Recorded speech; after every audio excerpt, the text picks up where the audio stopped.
أعمالكم ويغفر لكم ذنوبكم ومن يطع الله ورسوله فقد فاز فوزا عظيما.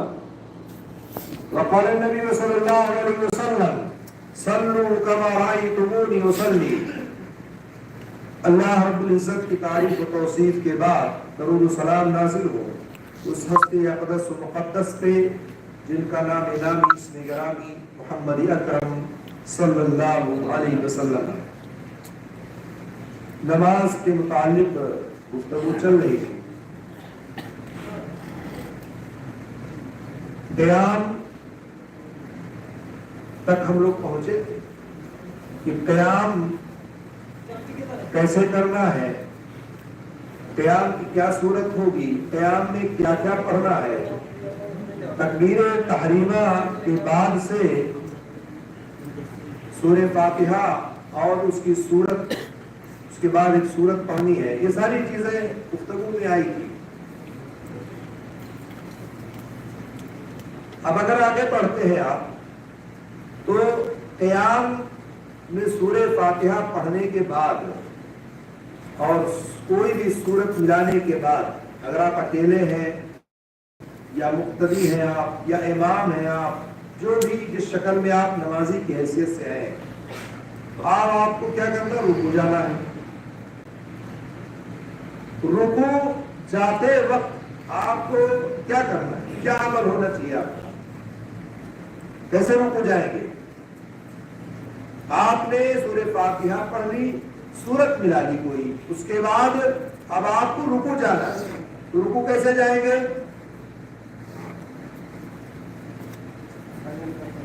رفع الیدین کر کے رکوع جائیں گے. ٹھیک ہے, آپ اللہ اکبر کہہ کے ہاتھ نیت باندھے ہوئے تھے, آپ نیت چھوڑ کر کے اللہ اکبر کہتے ہوئے ہاتھ دونوں کو اٹھاتے ہوئے, اور ہاتھ کو میں نے بتایا تھا کہ کان تک یا کندھے تک اٹھانا ہے اور پھر رکوع میں چلے جانا ہے. ٹھیک ہے, یہ رکوع کی کیفیت ہوگی, رکوع میں جانے کی کیفیت ہوگی. ٹھیک ہے, اب اگر آپ رکوع میں گئے یا جا رہے ہیں تو رفع الیدین کر کے جا رہے ہیں. رفع الیدین یا مان لیں کہ نماز میں 4 مقامات آپ کو کرنے. کتنے مقام پر, 4. پہلا مقام جس میں کسی کا کوئی چاہے بھی ہو, وہ جب نماز میں داخل ہوتا ہے اللہ اکبر کہہ کر کے نماز میں داخل ہوتا ہے, اس میں کسی کا کوئی اختلاف نہیں ہے. اختلاف جہاں لوگوں نے پیدا کیا کہ رفع الیدین رکوع میں جاتے وقت ایک دوسرا مقام ہو گیا, رکوع سے سر اٹھاتے وقت یہ تیسرا مقام ہو گیا, اور چوتھا مقام ہے جب آپ 3 رکعت یا 4 رکعت والی نماز ادا کرتے ہیں, پڑھتے ہیں, تو آپ پھر رفع الیدین کر کے تیسری رکعت میں نیت باندھتے ہیں. ٹھیک ہے, یہ 4 مقام ہے. 4 مقام میں آپ کو رفع الیدین کرنی ہے. رفع الیدین ان 4 مقام میں پہلے میں کسی کا اختلاف نہیں. رہی بات تینوں کی, ان تینوں میں بھی اختلاف نہیں ہونا چاہیے. کیوں, اس لیے کہ اللہ کے رسول صلی اللہ علیہ وسلم کی صاف حدیث ہے. حضرت ابن عمر کی روایت ہے کہ اللہ کے رسول صلی اللہ علیہ وسلم جب نماز پڑھتے تھے جب رکوع میں جاتے تھے, رکوع سے سر اٹھاتے تھے, رفع الیدین کر کے سر اٹھاتے تھے, یعنی سر اٹھا کے رفع الیدین کرتے تھے. اور صحیح بخاری کی روایت ہے اور دیگر بہت ساری کتابوں میں حدیثیں موجود ہیں. تو جب متفق ہے, روایت بالکل صحیح ہے اور درست ہے, تو پھر اختلاف کی کوئی گنجائش نہیں بنتی ہے اور اختلاف کرنی بھی نہیں چاہیے. اب جو لوگ نہیں کرتے ہیں ان کے پاس کوئی ایسی صحیح دلیل نہیں موجود ہے کہ جو یہ کہہ دے کہ رفع الیدین نہیں کرنا چاہیے. حتیٰ کہ بعض وہ لوگ جس مسلک والے ہیں جو رفع الیدین نہیں کرتے ہیں وہ بھی قائل ہیں اس بات کی کہ رفع الیدین کر لینا چاہیے. حتیٰ کہ بعض لوگ کہتے ہیں اکیلے میں کر لیتے ہیں, رات میں نماز پڑھتے ہیں رفع الیدین کرتے ہیں, اکیلے نماز پڑھتے ہیں, کہیں جب کوئی مقتدی نہیں رہتا تو کر لیتے ہیں. یعنی عوام کے سامنے نہیں کرتے, اکیلے میں کر لیتے ہیں تاکہ عوام پوچھے نا کہ آپ مجھ سے منع کرتے ہو,